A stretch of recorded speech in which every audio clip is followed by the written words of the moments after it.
Hi, we're Richard and Christine Wall, and we recently moved to Papua New Guinea to serve with MAF. In this video, we are going to take you through a remote village that we visited recently. It's high up in the mountains, and we would love for you guys to see what it was like. Yeah, also I'll be joining some flights as an observer into some remote places. And these places are really only accessible by plane or boat. And that is really why aviation makes all the difference in where we are right now. Yeah, so stick with us. You'll see a bit of family life and also some pretty challenging landings into these places.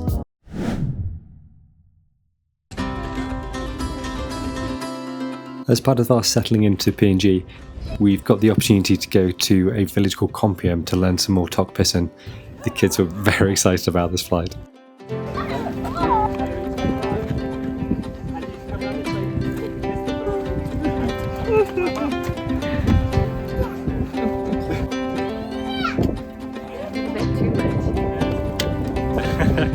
Let's go!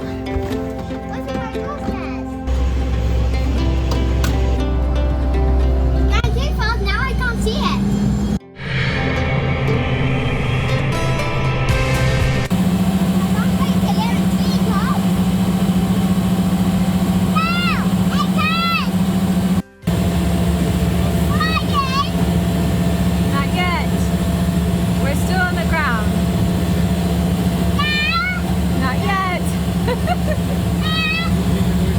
You'll know when we're up.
Hi guys, so we are now in Kompium. I've actually been here for a few days. It is stunning. Actually, I wonder if you can see behind here.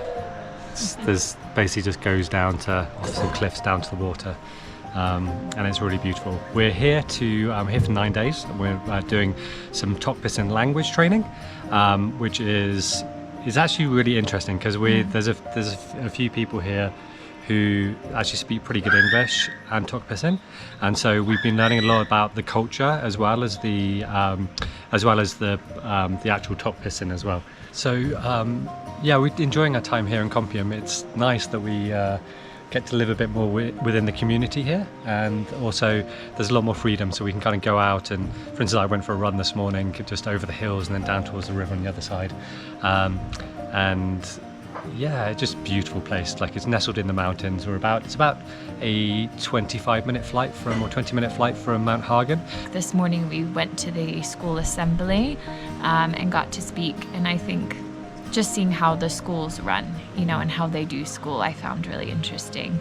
And the Mills family, who basically set up the hospital, Dr. Mills here, the hospital, we had a tour, and it's just an incredible hospital that with the help of donors, they've been able to build. And we got to walk through kind of the maternity ward, and there was a mom that had given birth to her baby, so she was in there, so that was really cool. I thought it was just the mom at first, but it was actually, there was a little baby there, tucked up. And I think the history here, as far as we understand, is that back in, I think, the early 2000s, there was a very basic kind of aid post that was here, that was set up by the government. And just say what like an aid post is. Yeah, so just what it has. Well, yeah, it just has very, very basic, almost like bandages, first aid type stuff. And so that was here to start with. And then Dr. Mills, who's I think is an Australian doctor, him and his family moved over, and basically they started to develop the kind of basically the Compium Hospital. So it was taken over by the Baptist Church here, and they've developed kind of into what it is now. So it has like a bit of an operating theatre, and has like a dentist section, and it has like x-ray machine, has a lot of stuff that you wouldn't find in an area like this. And it's really cool for the heart here as well, is they've almost like this is the hub, and then they go out to the even more remote villages to do patrols, which are health patrols, but basically means they go to somewhere, and then the people from around come in, and then they can treat them, or they can, if they're in urgent need, they can bring them back here. And they actually partner with MAF, and MAF fly the doctors out to these places, which actually saves like literally days and days of walking. So you can, some of the villages are like 6 days walk away, and so that's, and that'll only be maybe a half an hour flight, and so that saves so much time for the doctor. So that's how MAF kind of partner with them here. The kids actually, while we've had our lessons, they've kind of been around, and that's been a little bit challenging, trying to like learn a new language and like focus, having, kids that need to go to the toilet and all of that kind of stuff. But it was probably a few days ago, Eloise made friends with some of the kids here, and some of the PNG kids, and just runs off.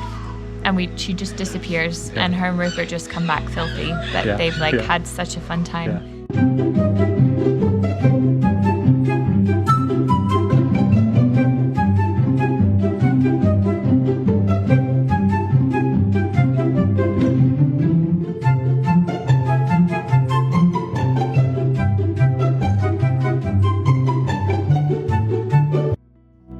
So while I've been working hard studying Tok Pisin, we've also had a bit of free time to go and explore the local area. We're a bit further out from Hagen here, so it's quite safe to walk around. We've been taking the kids down the mountain to the valley at the bottom, to the river, which they've been loving. Maybe not been enjoying the walk back up the hill at the end so much.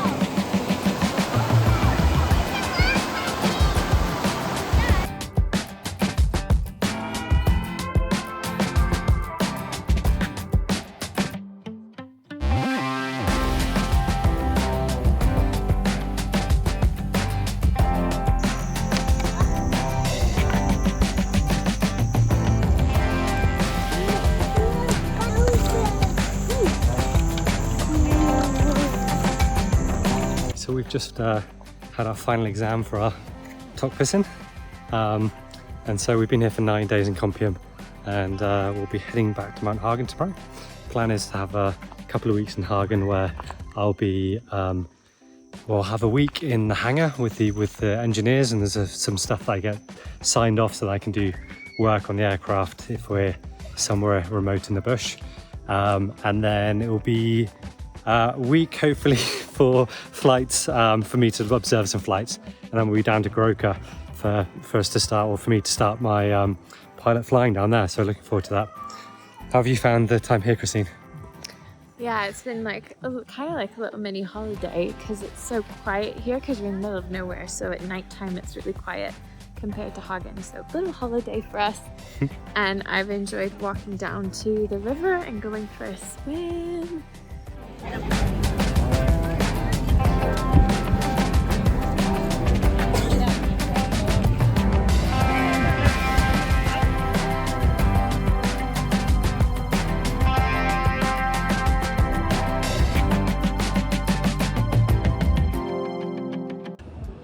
Morning guys, so this week I'm in engineering all week and just helping out, getting in the way.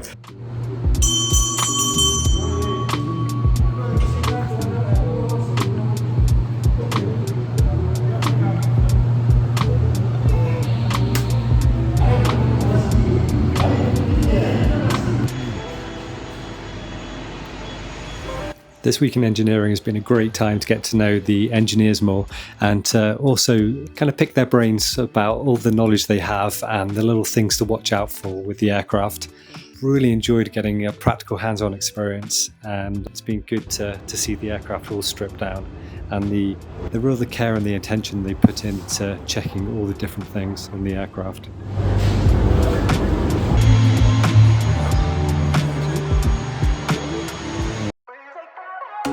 To cap off orientation, I spent about a week or so observing some flights into different places within PNG. It's really important to be able to get that experience from the right-hand seat without actually having to fly.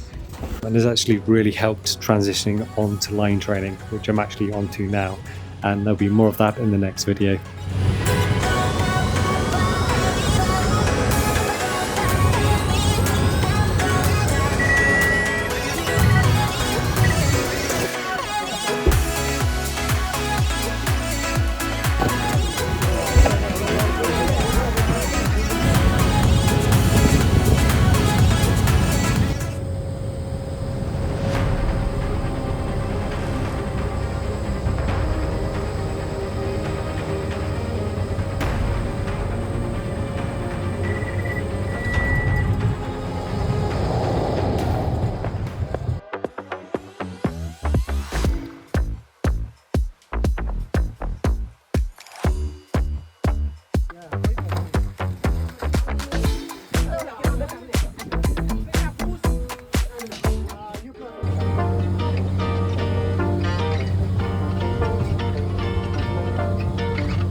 Thanks so much, you guys, for watching. We really appreciate your friendship and support and your prayers.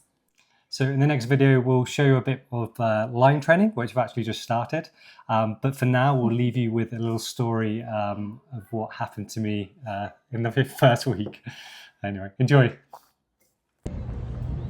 So a little story from last week. I was doing my line training for the first week. So we're flying some people to a remote community, which really only has you access it by boat or by aeroplane, and we were taking 3 adults and some children, and we're there flying along, and it's only about a 20-minute flight, and all of a sudden the pilot next to me was he suddenly was like, oh no. And I was kind of thinking, oh no, what's happened, like, you know, aircraft wise or something like this, have I done something wrong? And he's like don't look around, but there's a situation. And and all of a sudden I was like what's that smell? And basically one of the people behind us on the row behind had a baby, and it had a poo nappy, and so they decided that they needed to change the nappy mid-flight, bearing in mind that we're sat literally they were sat one row behind us, and I I think I nearly got incapacitated by the smell. It was so bad. But luckily I couldn't see it, but the other pilot was looking behind and he said it's just everywhere. Like, it's just everywhere. There's just pure carnage. And so, I kind of ended up kind of trying to breathe very gently through my nose for the rest of the flight. And anyway, we got there safely. It was fine. And there wasn't too much of a situation going on, but yeah, one of the ones I would rather skip, I think, in the training.